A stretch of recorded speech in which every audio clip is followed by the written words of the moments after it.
Assalamualaikum warahmatullahi wabarakatuh. Para mahasiswa yang saya hormati, terima kasih berkenan menunggu link video. Mohon maaf atas keterlambatannya. Para mahasiswa yang saya hormati, materi kita pada siang hari ini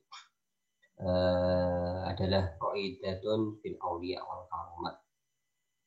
Kita akan belajar mengenal siapa sih para wali Tuhan itu, siapa sih para kekasih Tuhan itu, wal Karamat, dan apa sih yang disebut dengan karomah, kemuliaan, atau jika dalam bahasa kita disebut dengan keramat, ya, keramat wali. Oke, yang pertama adalah kita berbicara tentang al-auliya, definisi wali. Wali itu redaksinya adalah dari kata waliyun, wawu lam ya ya, waliyun. Oke. Dalam bahasa Arab wazannya adalah fa'ilun, waliyun, fa'ilun. Oke. Dalam bahasa Arab wazan fa'ilun itu ada kalanya dia bermakna isim maf'ul, atau dia bermakna objek, ada sesuatu yang terkena pekerjaan. Dan ada kalanya lafadz fa'ilun, waliyun itu juga bermakna subjek. Dan pekerjaan dari subjek itu luar biasa. Jadi terjadi berkali-kali, mubalaghah. Oke. Jika kata waliyun ikut wazan fa'ilun dan wazan fa'ilun itu bermakna maf'ul, bermakna objek, maka wali itu adalah, definisi wali adalah man yatawallallahu amrahu. Wali adalah orang yang semua urusannya itu berdasarkan penjagaan Allah. Dalam sebuah ayat Allah berfirman, wa yatawallas sholihin, Allah menguasai orang-orang yang saleh. Artinya Allah menguasai urusan seorang wali adalah Allah menjaga wali tersebut agar tidak sampai terjerumus dan terpeleset pada godaan nafsu, apalagi godaan setannya. Allah Subhanahu wa taala merawatnya, mendidiknya dan menjaganya dari berbagai pengaruh yang bisa menjauhkan sang wali dari Allah Subhanahu wa taala. Ini namanya wali sebagai objek kekuasaan Allah. Sedangkan jika kata waliyun, fa'ilun adalah mubalaghah minal fa'il, isim mubalaghah, ya. Maka kata waliyun artinya adalah alladzi yatawalla ibadatallahi wa ta'atahu. Adalah wali itu adalah seseorang yang terus menerus melakukan ketaatan dan ibadah kepada Allah. Ya, dia menjadi subjek. Fa ibadatuhu tajri 'ala tawali. Ibadahnya kepada Allah itu terus menerus tanpa terhenti.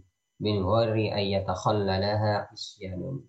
Terus menerus melakukan ibadah, melakukan ketaatan kepada Allah Subhanahu wa taala tanpa ada batas yang memutus berupa kemaksiatan. Ya, beda banget kan? Jadi kalau waliyun, seorang wali, wazannya fa'il dan itu sebagai subjek, maka dia adalah pelaku ibadah vertikal, pelaku ibadah hablum minallah yang tidak pernah terputus dengan Tuhannya. Sedangkan jika dia menjadi wazan fa'ilun atau waliyun, seorang wali, itu menjadi objek, menjadi isim maf'ul, maka atas keberkahannya terus menerus menyambung ibadah dengan Tuhannya tanpa adanya kemaksiatan, perbuatan dosa. Maka ketika Allah telah menerima amal ibadahnya, maka Allah menjaganya agar seorang wali itu terus menerus dekat dengannya. Nah, satunya adalah usaha sang wali mendekat kepada Allah, namanya adalah fa'ilun, isim fa'il, subjek. Kalau sudah mendekat kepada Allah dan diterima oleh Allah, maka Allah menerimanya dan menjaganya, maka adalah waliyun wazan fa'ilun dengan arti objek. Kedua pengertian ini, baik wali sebagai fa'ilun objek karena telah diterima Allah, akhirnya dijaga oleh Allah, atau waliyun seorang wali ikut wazan fa'ilun dengan arti dia adalah subjek, bisa kita temukan dalam hadis Sahih Bukhari. Dari Abu Hurairah radhiyallahu an, beliau berkata, Rasulullah SAW bersabda, sesungguhnya Allah Subhanahu wa taala berfirman, ini hadis qudsi ya. Hadis qudsi. Man 'adali waliyan faqad adantuhu bil harb. Barang siapa memusuhi kekasihku, wali kekasihku. Seorang yang pertama dia berusaha mendekat kepada Allah. Kemudian ketika dia mendekat kepada Allah diterima oleh Allah, dan ketika dia diterima oleh Allah dia diangkat menjadi kekasihnya, yang dilindungi oleh Allah, yang dicintai oleh Allah. Nah, jadi yang menjadi pertama menjadi subjek, kemudian dia menjadi objek. Barang siapa memusuhi kekasihku, maka sungguh aku memberitahukan kepadanya perihal peperangan. Nah, ini ya, kalau ada orang yang masyhur menjadi wali, maka hati-hati. Bagi dia adalah kekasih Allah Subhanahu wa taala. Jangan menyakitinya, karena nanti yang membalas adalah Allah Subhanahu wa taala sendiri. Cara seseorang itu menjadi wali itu adalah ini. Wa ma taqarraba ilayya 'abdi bi syai'in ahabba ilayya mimma aftaradtu 'alaihi. Oke. Wa ma yazalu 'abdi yataqarrabu ilayya bin nawafil hatta uhibbuhu. Oke. Seseorang yang berusaha menjadi wali, ketika dia menjadi subjek dalam prosesnya mendekat kepada Allah Subhanahu wa taala adalah pertama, dia melakukan ibadah fardu, tidak sholat lima waktunya, puasanya, hajinya, pokoknya fardunya tidak pernah terputus. Yang kedua adalah yataqarrabu ilayya bin nawafil. Setelah fardunya selesai, fardu ainnya selesai, maka dia melakukan perkara yang sunnah. Oke. Jadi fardu dulu diselesaikan, setelah fardu selesai dia melakukan perkara sunnah. Oke. Jika sayap kanan menggunakan kefarduan dan sayap kiri menggunakan kesunahan, maka faida ahbabtuhu, maka kata Allah, aku akan mencintainya, dan ketika aku mencintainya maka aku adalah pendengarannya, aku adalah penglihatannya, aku adalah kekuatannya untuk memukul, aku adalah kekuatan kakinya untuk berjalan. Dan jika dia meminta padaku, pasti akan aku beri. Jika dia berlindung padaku, pasti akan aku beri perlindungan. Dan nah ini ya, jadi seorang wali itu seperti itu. Kemudian dalam Al-Quran itu disebutkan bahwasanya surat Yunus 62 ya. Ala inna awliya Allahi la khawfun alaihim wa la hum yahzanun, akan kita bahas nanti. Syaratul wali, syarat seorang wali. Ayyakuna mahfudun, syarat seorang wali itu harus mahfud. Kalau syarat seorang nabi itu kan harus maksum. Maksum itu artinya adalah seorang nabi akan segera diingatkan oleh Allah ketika hatinya terketuk untuk melakukan kemaksiatan, agar dia tidak sampai terjatuh kepada kemaksiatan. Atau jika seorang nabi itu sepertinya dalam Al-Quran dia tertera melakukan kemaksiatan seperti wa'asa Adamu rabbahu faghwa. Oke, seperti itu ada kata maksiat disandarkan kepada para nabi, maka sesungguhnya kemaksiatan itu tidak dilakukan oleh para nabi dengan keinginan mereka atau dengan kesadaran mereka. Artinya kemaksiatan itu dilakukan oleh mereka karena kelupaan. Nah, itu ya bedanya maksiat kita dengan maksiat para nabi.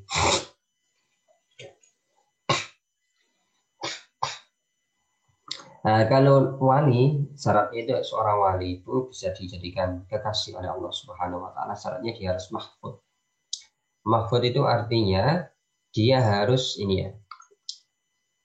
Ayyahfadahullah min tamadi fi zalali wal khata'i. Mahfud, seorang wali itu mahfud artinya adalah dia harus terjaga agar tidak terus-menerus tergelincir atau terperosok ke dalam jurang kemaksiatan atau dosa. Jadi artinya seorang wali itu mungkin melakukan salah, mungkin melakukan maksiat, mungkin. Tapi ketika dia terjebur kepada kemaksiatan, terjebur kepada perbuatan dosa, maka Allah mengilhamkan tobat pada hatinya. Ketika dia baru terjerumus, terpeleset ke perbuatan dosa, dia langsung diberi diketuk hatinya oleh Allah, diberi khawatir robbani oleh Allah untuk bertobat. Dan saat itu juga dia bertobat dan berhenti dari maksiat. Nah, ini namanya adalah maghfur. Maka tidak mungkin seorang wali itu adalah i'tiradun ala i'tiradun. Jadi setiap wali itu fakullu man kana li syar'i al-i'tiradun fa huwa maghrurun makhdu'un. Jadi syarat seorang wali itu dia harus bukan orang yang terbujuk dan bukan orang yang tertipu oleh setannya, oleh nafsunya, baik nafsu hewan buas, hewan ternaknya, atau setannya. Tidak boleh. Syarat seorang wali dia harus zahiran wa batinan berpegang teguh kepada syariat Sayyidi Rasulullah Shallallahu Alaihi Wasallam. Ini ada cerita ya. Ini diceritakan oleh Ustadz Abu Ali Adhaqaq. Abu Ali Adhaqaq ini mertua sekaligus guru spiritual dari Imam Abdul Karim Al-Qushairi. Imam Abdul Karim Al-Qushairi itu pengarang kitab Ar-Risalah Al-Qushairiyah, sebuah kitab tasawuf yang masyhur di dunia Islam, membahas terminologi tasawuf dan tokoh-tokoh tasawuf. Namanya Risalah Qushairiyah, ditulis oleh Imam Qushairi. Imam Qushairi ini dalam berspiritual menuju Allah Subhanahu wa taala dibimbing oleh mertuanya sendiri, namanya adalah Abu Ali Adhaqaq. Oke. Kemudian Abu Ali Adhaqaq suatu saat ada wali agung namanya adalah Bayazid Bastami. Wali agung ya. Beliau sedang perjalanan menuju seseorang yang masyhur sebagai seorang wali. Oke, akhirnya falamma wafa masjidahu qa'ada yantadiru khurujahu. Kemudian ketika Abu Yazid sudah sampai masjid di mana seorang wali itu biasa melakukan sholat, dia duduk di teras masjid gitu ya, sambil menunggu sang seseorang yang masyhur terkenal sebagai wali itu. Nah, kemudian ketika Yazid Bastami duduk menunggu orang itu keluar, kemudian watana khoma fil masjid waroma binu khomati tijal kiblat. Ternyata orang yang masyhur menjadi wali ini dia keluar masjid, kemudian dia berdahak, mengeluarkan dahak dan membuangnya ke arah kiblat. Bah, Bayazid kaget ya, loh, kok ada wali berani meludah di dalam masjid dan diarahkan ke arah kiblat. Akhirnya Bayazid langsung tidak jadi berguru kepada orang ini dan pulang. Dalam hatinya Bayazid berkata, hada rajulun ghairu ma'munin ala adabin min adabi syariah fa kaifa yakunu aminan ala asalil haqqi. Oh, tidak mungkin orang seperti ini menjadi wali Allah, tidak mungkin. Lalu dia itu loh tidak bisa menjaga kesopanan syariat, meludah di dalam masjid, meludahnya dibuang ke arah kiblat, tidak mungkin dia menjadi wali. Dia saja adab kesopanan syariat yang zahir tidak bisa menjaga, apalagi nanti jika dia diberi kekhususan oleh Allah untuk menjaga hakikat-hakikat yang tidak terkuak oleh orang lain. Nah, Bayazid Bastami ini adalah seorang sufi agung, guru-guru dari para sufi juga. Sedangkan teman-teman mencari siapa Bayazid Bastami, banyak ceritanya sudah dikuak di berbagai buku atau klik saja di internet juga banyak. Tapi salah satu hal yang menjadikan Bayazid Bastami itu menjadi wali agung itu adalah berkah karomah ibunya. Suatu saat Bayazid Bastami dia sudah menjadi mursyid tasawuf, guru tasawuf agung, ditanya oleh murid-muridnya, wahai guru, wahai Bayazid, bimanil tahadid darajah, apa sih yang kamu lakukan, usaha apa yang kamu lakukan sehingga kamu memperoleh kemuliaan yang demikian agung di hadapan Allah Subhanahu wa taala. Kata Bayazid Bastami, aku mendapatkan kemuliaan ini dimulai ketika aku masih berada dalam perut ibuku. Artinya, yang menjaga rohani Bayazid itu adalah ibunya ketika ibunya masih hamil. Kemudian Bayazid ditanya, loh apa yang dilakukan ibumu ketika hamil kamu? Ma'akalatsni illa halalan. Kata Bayazid Bastami, ibuku ketika hamil aku dan bahkan sampai aku besar tidak memberi makan aku kecuali makanan yang halal. Nah ini barokah makanan halal, salah satu anaknya menjadi Bayazid Bastami. Jadi tidak boleh ya, tidak mungkin seseorang itu menjadi wali ketika dia tidak mempunyai sopan santun, dia tidak berpegang kepada syariat Sayyidina Rasulullah Shallallahu Alaihi Wasallam. Oleh karena itu, maka ini penting ya, penting Anda semua tidak tertipu bagaimana sih karakter wali Allah itu. Karena menurut Syekhul Islam Ibnu Taimiyah ada yang namanya Auliyaur Rahman wa Auliyaus Syaitan. Ada kekasih itu, ada wali itu. Wali itu ada yang kekasih. Ada walinya Allah, tapi juga ada yang namanya walinya setan dan walinya nafsu. Nah, kalau walinya Allah, maka karakternya adalah pertama, karakternya al-ittiba, al-muwafaqah, as-sidqu, adamul khauf, ar-raja' ibnu waqti, dan al-mujahadah. Oke, karakter wali Allah Subhanahu wa taala itu adalah pertama al-ittiba wal muwafaqah. Al-ittiba itu artinya adalah perilakunya zahiran wa batinan. Oke. Syariatan wa tariqatan wa hakikatan, itu dia mengikuti Sayyidi Rasulullah Shallallahu Alaihi Wasallam berdasarkan petunjuk Al-Quran dan hadis Sayyidi Rasulullah Shallallahu Alaihi Wasallam. Namanya al-ittiba wal muwafaqah.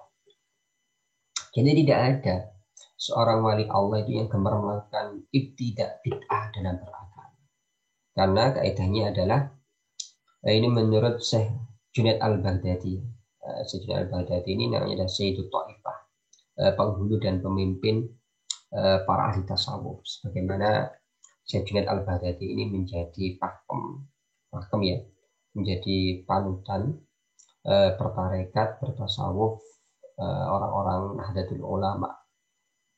Jadi di Nahdlatul Ulama itu kalau ingin bertasawuf, maka punjernya, panutannya itu harus melalui petunjuk Syekh Junaid Al-Baghdadi atau Abu Hamid Al-Ghazali. Abu Hamid Al-Ghazali dengan kitabnya Ihya Ulumuddin, Mursyidul Amin, Minhajul Abidin, Hidayatul Hidayah, Qawaidul Aqaid, dan Khulasatul Tasawuf. Oke. Kata Syekh Junaid Al-Baghdadi, dia mengatakan at-turuqu kulluha masdudatun 'alal khalqi illa 'ala man yaqtafa asrar rasuli alaihi salatu wassalam. Jalan menuju Allah Subhanahu wa taala itu semuanya buntu. Semuanya tidak bisa dilewati kecuali bagi orang yaqtafa asrar rasul yang mengikuti jejak Sayyidina Muhammad sallallahu alaihi wasallam. Zahiran wa batinan, zahir batin, luar dalam, perkataan, perbuatan, hati. Nah, itu harus mengikuti Sayyidina Rasulullah SAW, tidak boleh berbuat bid'ah.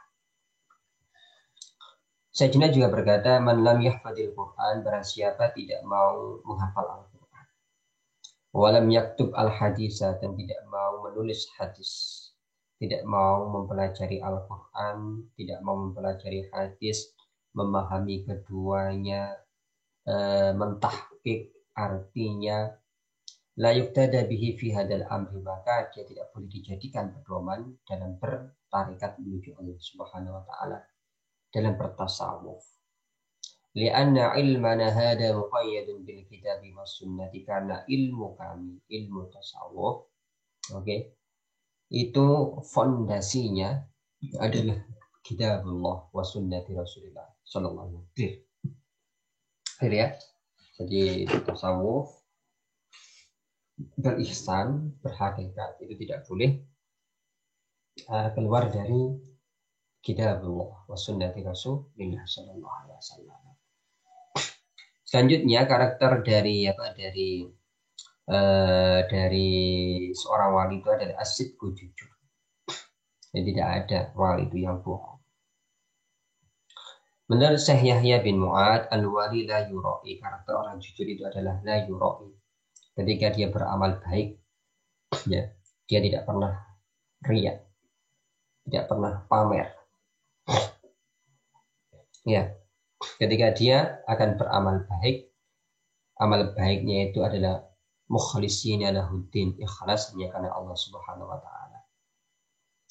Salat hidupnya, matinya, ibadahnya, salatnya, inna salati wa nusuki wa mahyaya wa mamati lillahi rabbil alamin. Itu adalah orang yang ikrar, orang yang jujur. Inna salati, sesungguhnya salat saya, wa nusuki, ibadah saya, wa mahyaya, dan mati saya, dan hidup saya, wa mati, dan mati saya, lillahi rabbil alamin, hanya untuk Allah Subhanahu wa taala, bukan yang lainnya. Itu ikrar orang yang ikhlas. Ketika dia akan atau sedang melakukan ibadah, ibadahnya hanya untuk Allah Subhanahu wa taala. Dan ketika dia sudah selesai melakukan ibadah, dia tidak memamerkan ibadahnya. Alhamdulillah, tadi malam jam 3 surat tahajud diupload. Alhamdulillah, tadi jam 12:30 malam khatam Al-Quran diupload. Alhamdulillah, hari ini puasa saya full diupload.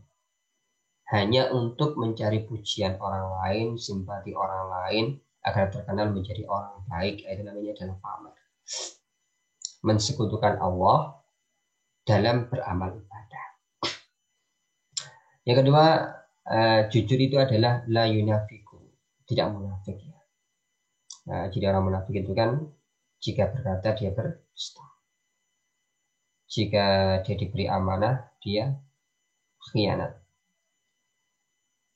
Contohnya, idza hadasa kadaba wa idza tumina khana. Apa lagi sebenarnya? Kok saya lupa ya. Ada 3 itu ya, satu orang munafik. Kalau kita masih suka pamer, kalau amal kita masih tidak karena Allah atau riya, dan kita masih munafik ya, maka tentu saja kita bukan kasih Allah. Kita bukan kasih Allah. Jauh dari predikat kekasih Allah. Yang kedua adalah adamul khaufi war raja. Wali Allah itu tidak punya rasa takut. Kenapa? Karena mereka benar-benar telah yakin, akidahnya telah mantap, bahwasanya mereka memiliki kekasih yang sangat luar biasa sekali, yaitu Allah Subhanahu wa taala. Kalau kita ini kekasihnya kan makhluk ya. Kalau wali-wali itu kekasih tercintanya, terdekatnya, teragungnya, bahkan tidak ada kekasih selain kekasihnya ini. Kekasih mereka hanya Allah Subhanahu wa taala. Nah, kalau kita ini kan kekasihnya kan makhluk ya. Ada yang kekasihnya itu wanita, istrinya, anaknya, uangnya, jabatannya, popularitasnya. Ini beda banget dengan para wali. Selanjutnya Ibnu Waqtihi. Wali itu adalah orang yang waktunya adalah anak waktu. Artinya anak waktu itu, kalau kita lihat waktu itu kan ada 3. Ada waktu lampau, namanya madi. Ada waktu yang akan datang, namanya mustaqbal. Dan ada waktu sekarang. Nafas yang Anda hirup, nafas yang Anda keluar, itu namanya waktu Anda. Ya. Waktu yang sedang Anda rasakan, namanya waktu hal. Nah, Sufi itu adalah Ibnu Waqti, orang yang dia tidak terbebani dengan masa lampau. Dia juga tidak takut dengan waktu yang akan datang. Sufi prinsip hidupnya adalah bagaimana memanfaatkan waktu yang sedang dia huni, waktu yang sedang dia rasakan untuk berbagai kebaikan. Nah, itu namanya adalah as-sufi ibnu waqtihi. Sufi itu orang yang disiplin memanfaatkan waktunya. Ya, waktunya kuliah ya kuliah, waktunya sholat ya sholat, waktunya bermain ya bermain. Ada waktu sendiri. Waktunya zikir ya zikir. Nah, dia ketat dalam menjaga waktunya untuk berbagai kemanfaatan, keberkahan, dan ibadahnya. Selanjutnya, sifat wali itu adalah al-mujahadah, bersungguh-sungguh. Bersungguh-sungguh. Walladzina jahadu fina lanahdiyannahum subulana, kata Allah, dan orang-orang yang bersungguh-sungguh fina di dalam jalan kami. Lanahdiyannahum subulana, pasti akan kami tunjukkan dia berbagai jalan kami. Caranya bersungguh-sungguh ya. Bersungguh-sungguh itu kan beda dengan bermalas-malas ya. Maka anna asal mujahadati wa malaka fatmun nafsi anil ma'lufati. Maka fondasi dari mujahadah. Kalau mujahadah itu adalah sebuah rumah. Maka fondasinya adalah fatmun nafsi anil ma'lufati. Menahan nafsu dari kegemarannya. Kegemaran nafsu itu kan ada dua ya. Pertama inhimakun syahwat. Menuruti syahwat. Ya, menuruti syahwat. Syahwat itu ya karakter hewan ternak. Prinsip hidupnya hedon, materialis. Prinsip hidupnya hanya makan, tidur, makan, minum, tidur, kelon. Makan, minum, tidur, kelon, males. Nah itu prinsipnya syahwat. Nah, orang yang bermujahadah itu adalah kita melawan diri kita. Untuk melawan bagaimana kita hidup kita, prinsipnya tidak lagi hedon, tidak lagi materialis. Yang kedua adalah wamtina'u anit ta'ati. Karakter utama nafsu itu kalau diajak kebaikan tidak mau. Maka bagaimana caranya? Paksa. Agar dia terbiasa melakukan kebaikan. Nah, inilah karakter atau sifat kekasih Allah Subhanahu wa taala. Nah, maka kalau Anda sudah tahu bahwasanya karakter kekasih Allah Subhanahu wa taala adalah demikian, maka bagaimana sih hukumnya thalibul wilayah? Mencari dan berusaha, bahkan berdoa agar kita dijadikan Allah Subhanahu wa taala. Boleh nggak? Kita dijadikan wali Allah Subhanahu wa taala. Boleh nggak? Boleh. Namanya adalah thalibul wilayah. Nah, suatu saat Ibrahim bin Adham ini salah seorang putra mahkota, anak raja yang kemudian dia bertobat, dia berjalan di jalan Allah, akhirnya menjadi guru-guru agung di jalan menuju Allah. Ibrahim bin Adham berkata kepada seseorang, "Atuhibbu an takuna lillahi waliyan?" Hei, kamu mau nggak kamu jadi wali Allah? Faqala na'am, ya, saya mau. Faqala, maka si Ibrahim berkata, la talaqab fi syai'in minad dunya wal akhirah. Jangan kamu suka sesuatu yang ada di dunia dan di akhirat. Wah, berat ya. Berat. Jadi amal ibadahnya, amal kebaikannya itu hanya lillahi rabbil alamin. Bukan karena takut neraka atau ingin masuk surga, apalagi hanya ingin mendapatkan dunia, mendapatkan tambahan rezeki, popularitas. Ya padahal itu boleh ya. Dalam sebuah hadis, barang siapa membaca surat Waqiah di malam hari, maka dia akan tidak tertimpa kemiskinan. Ini kan boleh kita lakukan. Tapi kalau orang sufi ya dia baca saja Yasin. Dia tidak lagi melihat keutamaannya. Boleh gak beramal ibadah karena takut masuk surga neraka? Boleh. Dibolehkan dalam syariat. Boleh gak beramal ibadah agar kita masuk surga? Boleh. Keduanya juga sudah ikhlas. Beramal ibadah takut masuk neraka, beramal ibadah karena ingin masuk surga juga sudah ikhlas. Kenapa? Karena itu dibenarkan oleh syariat. Tapi orang sufi itu adalah yang sudah melampaui itu. Dia mengambil sesuatu yang paling berharga, paling tinggi derajatnya, ikhlas paling tinggi. Apa itu? beramal ibadah hanya untuk mencari keridhaan Allah Subhanahu wa taala. Kenapa? Karena bagi seorang sufi yang tauhidnya sudah menancap dalam hati, surga dan neraka itu adalah makhluk Allah Subhanahu. Seorang adalah makhluk. Maka tidak pantas jika amal ibadah itu ditujukan untuk menjauhi makhluk namanya neraka atau masuk makhluk namanya surga. Maka amal ibadah itu seharusnya adalah untuk sang Khalik, pencipta, yakni Allah Subhanahu wa taala. Selanjutnya adalah wa farik nafsaka lillahi. Kosongkan hatimu hanya untuk Allah Subhanahu wa taala. Hati ya. Boleh jadi sufi itu fisiknya, amal kebaikannya dia berikan seluas-luasnya untuk alam semesta. Dia berikan seluas-luasnya untuk makhluk Allah Subhanahu wa taala. Fisiknya, amal kebaikannya bersama ciptaan Allah, bersama makhluk Allah. Tapi hatinya terus bersambung kepada Allah Subhanahu wa taala. Dengan kata lain, secara fisik dia adalah manusia bumi, namun secara spiritual hati dia adalah manusia Allah. Seorang sufi. Berat ya. Kita baca bersama. Kemudian waqbal biwajhika alaihi liyuqabbila alaika wa yuwalika. Oke. Hadapkan wajahmu hanya untuk Allah Subhanahu wa taala. Nah, boleh Anda bercita-cita jadi wali, itu boleh, sebagaimana Gus Ba sering berkata ya, cita-cita jadi wali Allah.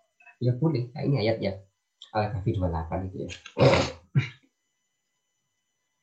Selanjutnya, ma'rifatu wilayatil wali. Jika ada orang itu diangkat Allah menjadi kekasihnya, apakah dia tahu kalau dia itu diangkat menjadi kekasih Allah dan menjadi wali Allah? Nah, ada dua madhab ya. Yang pertama madhab Imam Abu Bakar bin Furaq. La yajuzu ayat lama anna wali. Seorang wali itu tidak boleh tahu kalau dia adalah seorang kekasih Allah. Dia seorang wali. Dari madhab Imam Abu Ali At-Taqaq, dan ini adalah madhab Imam Abdul Karim Al-Bushairi dan mayoritas dan madhab ulama-ulama kita ya. Boleh seorang yang dianggap menjadi wali oleh Allah, dianggap menjadi kekasih oleh Allah, itu boleh tahu bahwanya dia adalah kekasih Allah Subhanahu wa taala. Oke. Kalau kita sudah berbincang tentang kekasih Allah, yang namanya adalah wali, maka seorang kekasih itu memiliki hubungan yang sangat istimewa dengan kekasihnya. Kekasih itu suka memberikan keistimewaan yang tidak diberikan kepada yang bukan kekasihnya. Keistimewaan yang diberikan oleh sang kekasih kepada yang terkasih itu namanya adalah karomah, kemuliaan. Oke, oleh karena itu kita akan berbicara tentang karomatul auliya. Apa sih keramat para wali itu? Apa sih yang disebut dengan karomah? Oke, Syekhul Islam Zakaria Al-Ansari dalam kitabnya Ihkamud Dilalah ala syarhi wa tahriri Ar-Risalah Al-Qusyairiyah. Dia menyebutkan bahwasanya karomah adalah zuhuru amrin khariqin ala yadil waliyyi ghairi muqarinin li da'wan nubuwah. Keramat adalah sesuatu yang tidak masuk akal yang dilakukan oleh seorang wali tanpa adanya pengakuan sebagai seorang nabi. Okay. Kemudian kenapa sih? Nah, jadi kenapa sih seorang wali itu biasanya dikasih kemuliaan oleh Allah Subhanahu wa taala?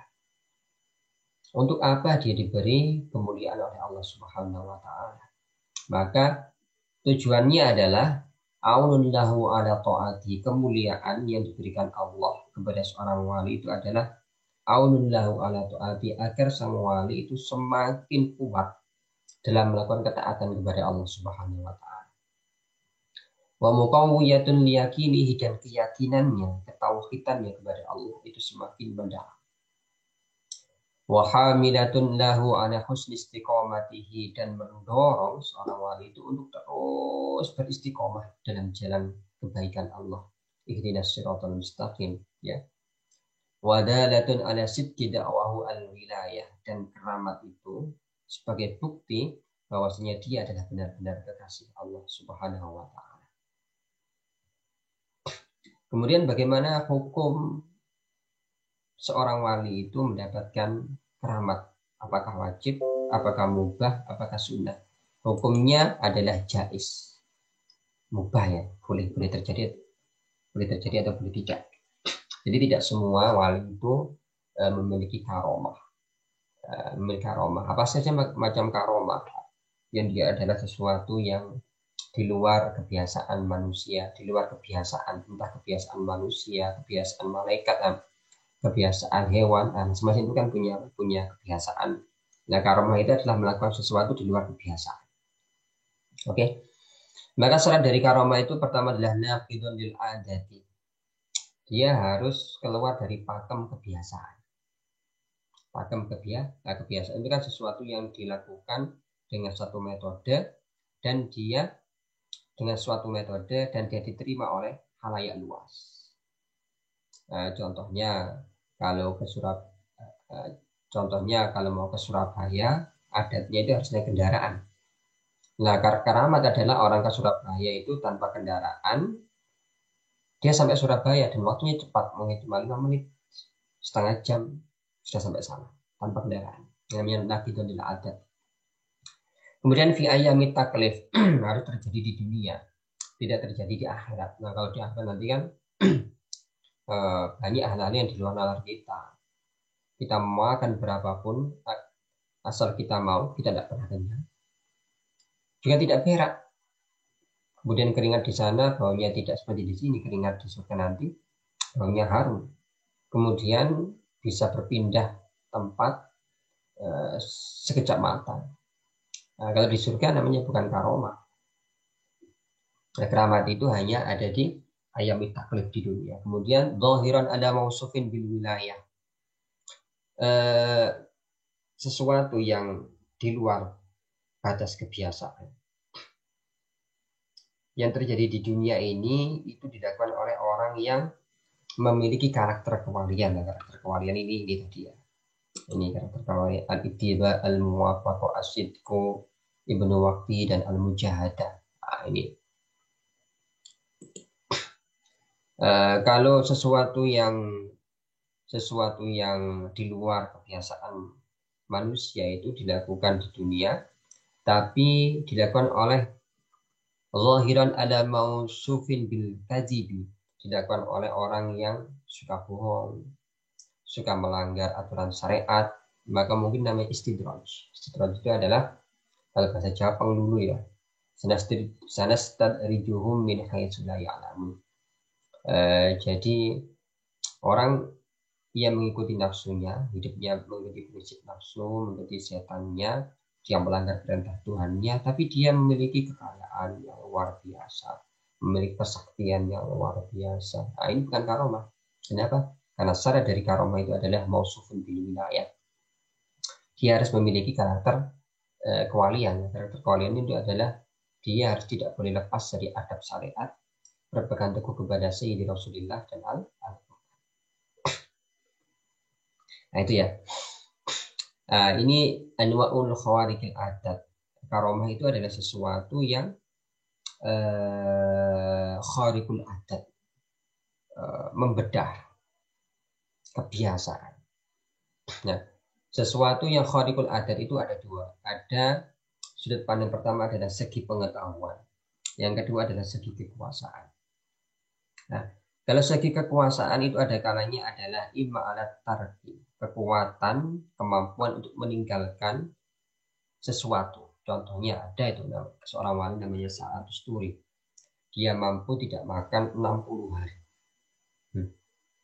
Tidak makan 60 hari.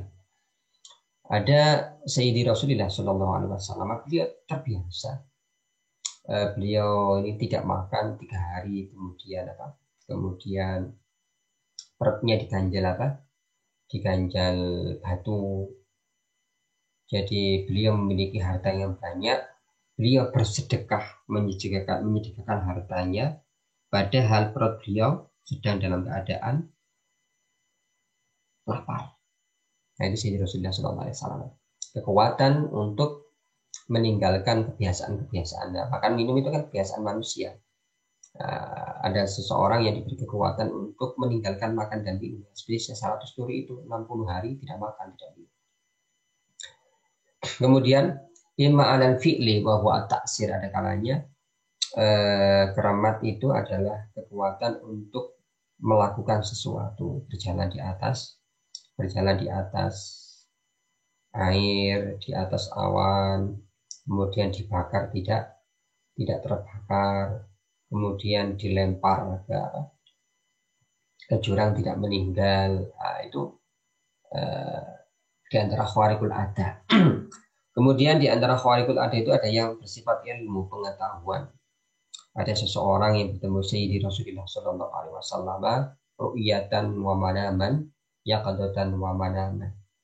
Ada orang yang di zaman sekarang terpaut jauh dengan Sayyidi Rasulullah Sallallahu Alaihi Wasallam, tapi karena dia mausufun bil wilayah, dia memiliki karakter kewalian, entah dia sudah disahkan kewaliannya oleh Allah Subhanahu wa taala atau belum disahkan kewaliannya oleh Allah Subhanahu wa taala, dia diberi karomah oleh Allah untuk melihat Sayyidi Rasulullah Sallallahu Alaihi Wasallam yaqadatan secara langsung, au manaman atau dengan tidur di waktu tidur. Ya, semoga nanti kecintaan kita itu bisa menjadikan kita diberi fadl karunia Allah untuk bertemu Sayyidi Rasulullah musyahadatan, melihat Rasul baik dalam keadaan tidur atau terjaga. Ada kalanya pengetahuan itu adalah berupa firasat atau ilham. Jadi bedanya ilham, jika malaikat itu menemui seseorang yang bukan nabi, artinya wali, orang-orang saleh itu ya, maka jika dia melihat bentuk malaikat, dia tidak mendengarkan suaranya. Jika dia mendengarkan suaranya, dia tidak melihat bentuknya. Kenapa? Karena bentuk dan suara itu hanya kemuliaan yang diberikan Allah kepada para nabi dan para rasul ketika melihat malaikat. Selain mereka, jika melihat bentuk, hanya tidak mendengar suara. Jika mendengar suara, tidak melihat bentuk.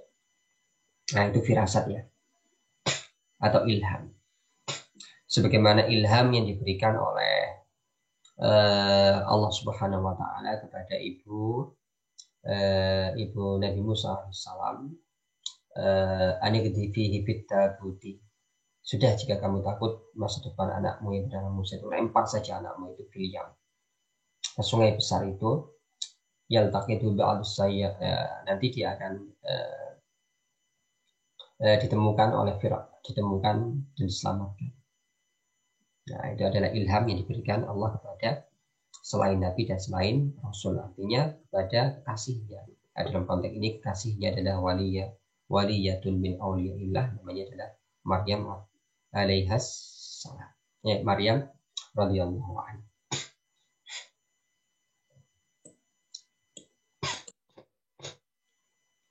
Ya. Kemudian jika wali itu diberi keramat, diberi karomah, namanya khawarikul ada yang ilmu, ada yang kudrah, ada yang dia bisa merubah sesuatu, seperti cerita Mbah Bonang alaihissalam ketika tongkatnya direbut oleh Mbah Sunan Kalijaga, tiba-tiba beliau menunjuk areng dan areng itu menjadi emas. Ini namanya taksir, merubah sesuatu. Nah, maka apakah keramat wali itu yang terlihat, yang dilakukan, yang ditunjukkan, yang diperlihatkan oleh orang-orang yang mausufun bil wilayah, memiliki karakter kewalian itu dibenarkan oleh syariat Islam. Dan apakah ada justifikasinya, pembenarannya dalam Al-Quran, dalam sabda Nabi, dan dalam perilaku para sahabat? Ternyata ada. Oke, dalam Al-Quranul Karim, An-Naml ayat 40 menceritakan perihal seseorang yang bernama Asif bin Barqiyah. Dia adalah sahabat Nabi Sulaiman alaihissalam yang terkenal dengan qala alladzi 'indahu ilmun minal kitab, seseorang yang memiliki pengetahuan perihal Alkitab. Dia mampu memindah singgasana Bilqis sekejap mata, gitu. Dari Sabak dipindah ke kerajaan Sulaiman, gitu. Nah, namanya Asaf bin Barqiyah ini bukan nabi, bukan rasul, tapi dia adalah kekasih Allah Subhanahu wa taala. Dia diberi kekuasaan oleh Allah Subhanahu wa taala untuk taksir. Taksir itu untuk kekuatan, kudroh, kekuatan untuk melakukan sesuatu yang di luar kebiasaan manusia. Memindah singgasana Bilqis dalam ilaika tarfu qabla an yartadda ilaika tarfu, sebelum kamu kedip menjamkan mata dan membukanya singgasana sudah sampai di kerajaan Sulaiman. Kemudian hadis Nabi suatu saat Rasulullah diriwayatkan dari Aisyah, sesungguhnya Rasulullah SAW bersabda, qad kana yakunu fil umam qablakum muhaddasuna, umat-umat sebelum kalian semua, kata Nabi, umatnya Nabi Aisyah, Nabi Dawud, Nabi Sulaiman, Nabi Musa, Nabi Nuh dan ke atas, mereka memiliki umat-umat yang muhaddasun. Jadi pengikut Nabi yang hatinya terbimbing dengan firasat keimanan, hatinya dibimbing oleh cahaya ilham. Oke. Fa iyakun fi ummati minhum ahadun fa inna Umar bin Khattab minhum. Jika di umatku ada salah satu orang yang mendapatkan firasat keimanan, ilham dari Tuhan, maka Umar adalah orang. Ada kan? Ada. Nah, kemudian ternyata cerita Umar bin Khattab itu sendiri adalah, ini namanya asar Umar bin Khattab.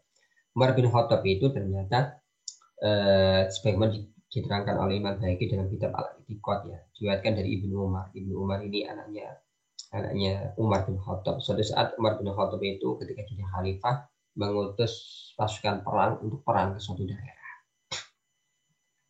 Oke. Nah, kemudian suatu saat setelah Umar itu mengutus orang-orang muslim untuk berperang di suatu daerah, Umar bin Khattab di Madinah berkhutbah. Di tengah-tengah khutbah di Madinah itu, ya, Umar bin Khattab berkata, "Ya Sariyah al-Jabala, ya Sariyah al-Jabala." Wahai pasukan Islam, naik ke gunung, naik ke gunung. Nah, sedang enak-enak khutbah di Madinah, sang Khalifah Umar bin Khattab seakan-akan menerawang jauh dan berkata, wahai pasukan muslim, naik ke atas gunung, naik ke atas gunung. Oke, kemudian suatu saat faqadima Rasulul Jaisi. Kemudian suatu saat ketika perang itu selesai, oke, salah satu dari laskar yang dikirim Umar itu bertanya kepada Umar, wahai Umar, suatu saat ketika kami berperang dan kami hampir kalah, kami mendengar suaramu, teriakan suaramu dengan sangat lantangnya, wahai pasukan Islam, naik ke atas gunung, naik ke atas gunung. Kami paham itu adalah suaramu, tapi kami tidak melihat di mana kamu berada. Akhirnya kami naik ke atas gunung dan akhirnya kami selamat dari kekalahan. Nah, inilah di antara karomah yang diberikan Allah Subhanahu wa taala kepada Umar bin Khattab radhiyallahu anhu. Oke, teman-teman, jika memang karomah itu kemuliaan Allah yang diberikan kepada kekasihnya itu ada yang berupa kudrah kekuasaan, ada berupa ilmu pengetahuan, maka ternyata menurut para wali-wali Allah itu sendiri ada yang disebut dengan ajadul karomah, karomah yang paling agung, paling mulia, Dan ada akbarul karomat, karomat yang paling besar. Dan ada dawamul karomat, bagaimana karomat itu tidak hilang. Sekali mendapatkan kemuliaan dari Allah, selamanya mendapatkan kemuliaan dari Allah. Tidak sekarang mendapatkan karomah, tapi karena kemudian melanggar karakter dan sifat-sifat kewalian, melakukan bid'ah, melakukan kebohongan, bermalas-malasan, ya terbebani masa lalu, takut akan masa depan, tidak bisa memanfaatkan waktunya, itu kan karakter-karakter kewalian ya. Akhirnya kemuliaannya dicabut oleh Allah, pemberiannya diambil lagi oleh Allah. Maka ajalul karomat, karomat yang paling agung, paling mulia itu adalah dawamut taufiqi lit taati wal ismatu anil ma'asi wal mukhalafati. Karomah atau keramat para wali yang paling agung itu adalah ketika kemampuan mereka untuk terus-menerus mampu melakukan kebaikan, berada dalam ketaatan, dan tidak sampai terjerumus kepada jurang kemaksiatan. Ini karomah yang paling agung. Oleh sebab itulah maka Syekh Sa'ad bin Abdullah At-Tusturi, nah ini adalah wali Allah yang mampu tidak makan dan tidak minum sampai 60 hari. Dia berkata, akbarul karomat an tubdila khuluqan matmuman min akhlaqika. Karomah yang paling agung menurut Syekh Sa'ad At-Tusturi ya. Dalam kitab ini Risalah Al-Qusairiyah belum menyatakan karamat yang paling besar itu adalah ketika kamu mampu merubah akhlak jelekmu menjadi akhlak yang terpuji, kemalasanmu menjadi rajin. Oke ya. Karomah yang paling besar adalah ketika kamu mampu memerangi nafsumu, memerangi setanmu, sehingga engkau mampu merubah akhlakmu dari yang tercela menjadi yang terpuji. Selanjutnya Ustadz Abu Ali Antaqo berkata, al-istiqomah tujibu dawamul karomah. Kalau kita ingin, nanti kalau ada semua sudah mau sofun bil wilayah, mulai belajar melakukan karakter-karakter kenabian, kewalian. Kemudian Anda mendapatkan kemuliaan, keramat dari Allah Subhanahu wa taala. Lalu Anda ingin menjaganya adalah al-istiqomah. Jangan sampai istiqomah Anda hilang. Istiqomah dalam kebaikan, istiqomah dalam wirid, istiqomah dalam sedekah, apapun pokoknya istiqomah Anda jangan sampai hilang. Karena istiqomah itu adalah tujibu dawamal karomah. Istiqomah itulah yang menjadikan keramat itu tidak hilang.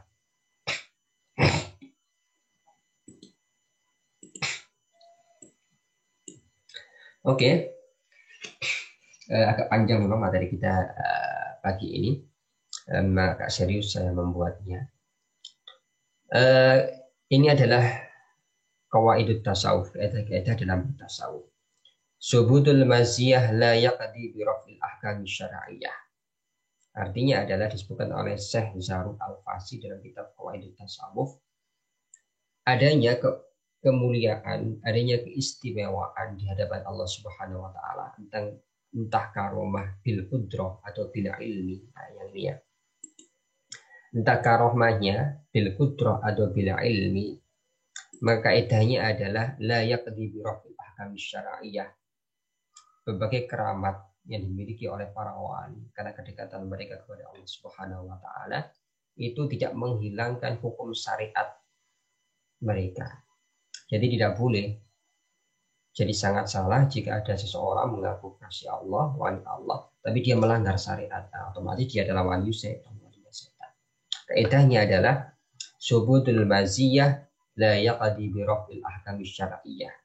Semakin keramat seseorang, semakin tinggi dan dekat seseorang dengan Allah Subhanahu wa taala, semakin naik derajat kewaliannya.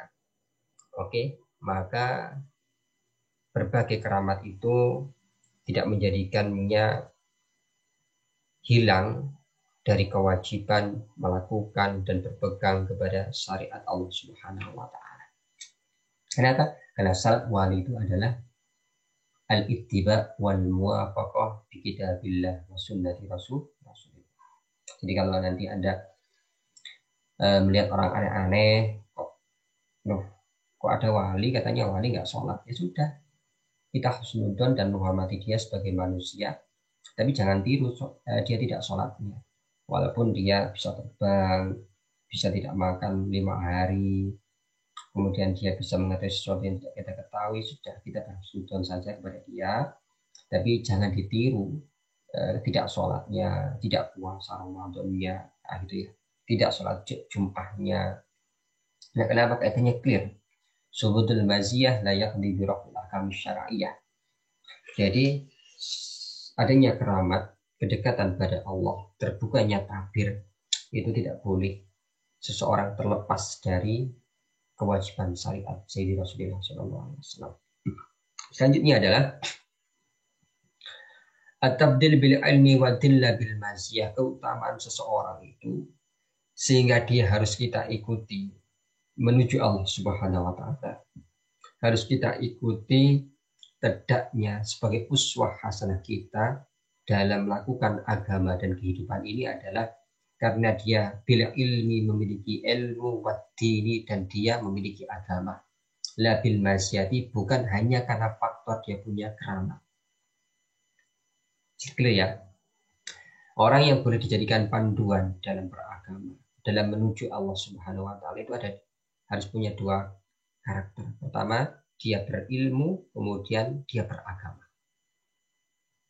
Jadi dalam beragama, dalam menuju Allah Subhanahu wa taala, mendekatkan diri kepada Allah, jangan terjebak dalam keramat-keramat. Jangan terjebak dalam keramat-keramat. Lihatlah ilmunya, kedalaman ilmunya, keluasan ilmunya, dan bagaimana dia berpegang teguh pada agamanya. Oleh karena itulah, al-maziyah la taqtadi at-tabdil, keistimewaan keramat itu tidak secara langsung menunjukkan keutamaan. Bahkan wal iktida'u la yasihu illa bi ilmin kamilin wa dinin. Yang kita jadikan contoh, yang kita jadikan uswah itu adalah orang yang memiliki ilmu dan agama yang sempurna. Kenapa? Karena kalau kita terjebak dengan keramat-keramat, bisa terbang, bisa tidak tidur beberapa hari, bisa tidak makan beberapa hari, bisa berjalan di udara, berjalan di atas air, maka iblis lebih dari itu semua. Lazimat tabdilu iblis ala awamil muslimin, iblis itu dibakar tidak terbakar, tidak butuh makan, tidak butuh tidur, usianya banyak, nggak mati-mati, bisa berjalan di atas awan, bisa menurunkan hujan. Nah, kalau kita terjebak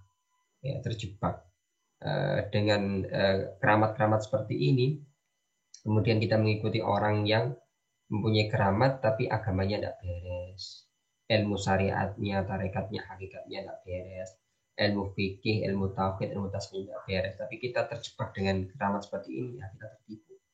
Wa kullu dzalika la yasihu, tidak boleh. Clear, ini kaidahnya harus Anda ingat ya. Selanjutnya adalah man darat alai khariqatun taqtadi ma huwa a'ammu min karamati nudira fiha bi fi'lihi. Jika ada seseorang dia memiliki keramat sehingga dia bisa melakukan sesuatu yang tidak bisa kita lakukan, bisa melihat alam yang tidak bisa kita lihat, bisa mendatangkan sesuatu dari jarak jauh, bisa menyembuhkan sesuatu orang yang sakit dari jarak jauh, bisa berjalan di atas air, bisa melihat malaikat dan lain sebagainya ya. Intinya khariqul adat bil qudrah wal ilmu tadi itu. Ada seseorang yang terkenal bisa melakukan itu, maka tetap harus 2 yang harus Anda perhatikan. Pertama, beragama. Bagaimana sih dia beragamanya? Apakah beragamanya sesuai dengan syariat Sayyidina Rasulullah SAW dan sesuai dengan petunjuk Allah Subhanahu wa taala? Jika sesuai, maka kemuliaan yang diberikan, keramat yang dia miliki adalah fakaromatun, adalah keramat dari Allah Subhanahu wa taala. Namun, jika kehidupannya itu tidak berdiamah, tidak sesuai dengan pola-pola syariat, tidak sesuai dengan petunjuk Al-Quran dan Al-Hadis, maka khawariqul adat, sesuatu yang dimiliki, keramat yang dimiliki, itu namanya adalah istidrat atau mungkin sihir. Otomatis dari bantuan alam-alam kiri ya, makhluk-makhluk alam kiri, jin, setan, dan wala alihi washabihi ajma'in gitu ya. Kemudian jika seseorang itu benar-benar adalah wali Allah Subhanahu wa taala, dia sudah berkarakter dengan karakter kewalian, maka bolehkah dia memperlihatkan keramatnya? Ada dua madhab ya. Pertama madhab Abu Abbas Al-Mursi, boleh. Sebagaimana dilakukan oleh Sadari Syadiliyah, oleh guru-guru kita dari madhab Tariqah Syadiliyah. Atau di satu sisi madhabnya Imam Ibnu Abi Jamroh, sebaiknya disamarkan, keramat itu disamarkan agar tidak mencederai dan mengganggu tauhid orang-orang awam. Pertimbangannya masing-masing ya. Tapi keduanya diperbolehkan. Idhar itu boleh jika tidak menimbulkan fitnah bagi sang wali atau orang lain. Jika menimbulkan fitnah bagi sang wali atau orang lain, maka lebih baik disembunyikan. Yang terakhir teman-teman adalah firasat.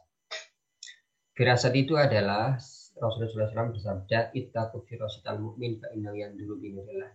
Takutlah kalian kepada firasat orang mukmin, karena sesungguhnya dia melihat dengan cahaya Allah. Firasat itu adalah kekuatan basiroh pada hati seseorang yang benar, perilaku zahirnya benar berdasarkan syariat, hatinya suci dari berbagai kotoran, entah itu kotoran nafsu atau kotoran setan. Akhirnya cahaya-cahaya iman menguasai dirinya. Maka jika ada orang yang seperti ini, maka firasatnya itu adalah dari Allah Subhanahu wa taala. Nah, inilah namanya adalah firasat, yang biasanya orang Jawa itu mengatakan merusak diri apa, merusak diri apa, mengetahui sesuatu sebelum terjadi. Oke, terima kasih teman-teman, itu yang bisa saya sampaikan. Mohon maaf atas keterlambatan ini. Jika teman-teman ingin memperdalam materi kita siang hari ini, bisa membaca kitab-kitab ini ya. Kitab-kitab ini. Oke, terima kasih saya sampaikan. Mohon maaf atas keterlambatannya. Jika ada kesalahan itu menurut diri saya, jika ada kebenaran, semoga kita bisa mengikutinya bersama. Wassalamualaikum warahmatullahi wabarakatuh.